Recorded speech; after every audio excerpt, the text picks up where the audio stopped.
glad you brought that up, because part of this new way to understand the world and the new way to interact with the world is to understand that, pardon me, different cultures operate differently, and they're actually at a different stage of development, not just technically, but really the way I look at it is fairly straightforward.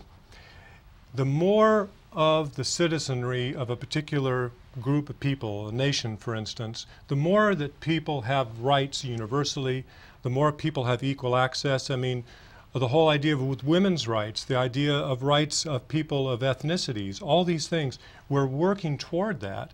That's a good thing. The more you can include more people in my book, that's an advance. That's a higher level of civilization in my book. I'm not ashamed to say that.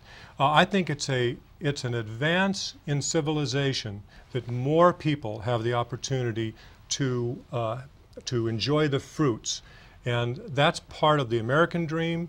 And is there a shadow side to this powerful economic engine that we've built and this powerful democracy? There's always a shadow side to everything. And that's something that we have to say, we can do better.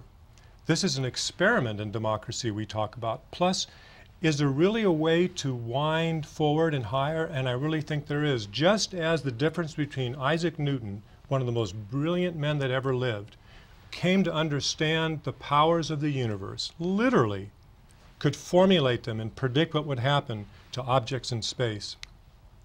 Then you had Einstein come along in the 1900s and others, and they completely changed the way that human beings understood how everything worked. And that has great influence, just as it had influence in the first Enlightenment.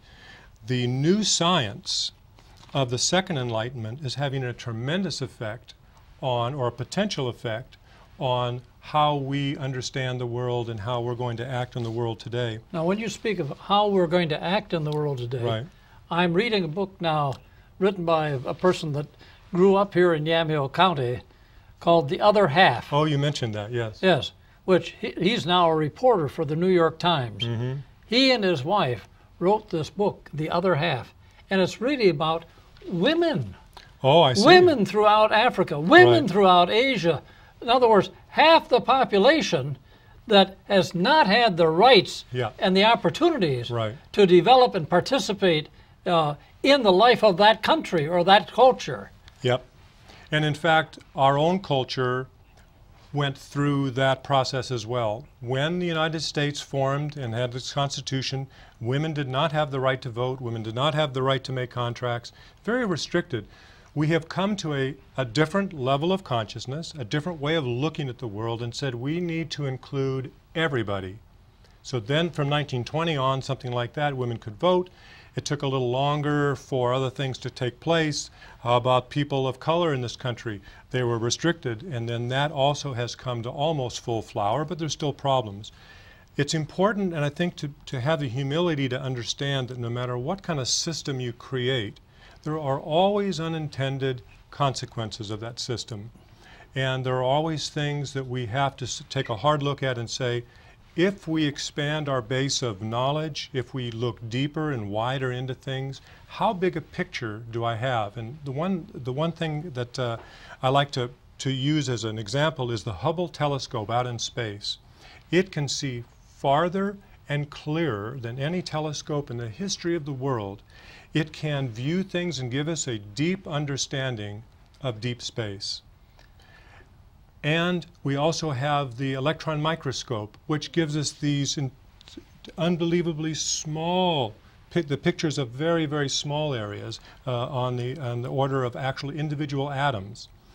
We see the world larger, and what we want to do is translate what science has done for the natural world in telescopes and in microscopes, and translate that into looking at the world of mankind. Now, see, that fascinates me. Okay, well now that's exactly what I was going to get at. It's one thing to talk about the universe. Yeah. And it's also another thing to talk about the microscope. Right. You see. But there's the human scope. The human scope for the whole world. Right. That we need to be paying attention to. Yeah. See, what are the opportunities, what are the possibilities for all human beings throughout the globe, around the world? I like your enthusiasm. Well, I mean, that's one of the great things about the time we're living in. It is. It's a very exciting time. It is very possible that we can have a better world worldwide. I think so. And by definition, what makes it a better world is more people are included in a system that is just, and a system that is fair, and a system that offers opportunity. And I mentioned to you before, one thing that I'm very impressed with, and I think is one of the modern, this idea of this integral consciousness, of looking at the world in a different way, just like Hubble looks at the world in a different way. Bill Gates, the wealthiest man in the history of the world, has decided to take the bulk of his wealth, almost the entire billions and tens of billions of dollars that he have, and what is he going to do with it? He's put it into a foundation. So not only people in his community or in his country, he wanted to have influence and impact on the entire world. He and his wife decided that we're going to help. Everybody should have the right to some kind of minimally decent health. Everyone should have the right to decent, minimal education.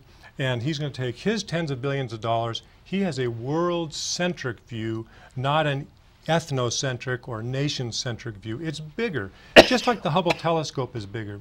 I think Bill Gates' vision is bigger. And you have Warren Buffett. Yes. He said, I got tens of billions of dollars, and by golly, I'm doing the same thing. That impresses me.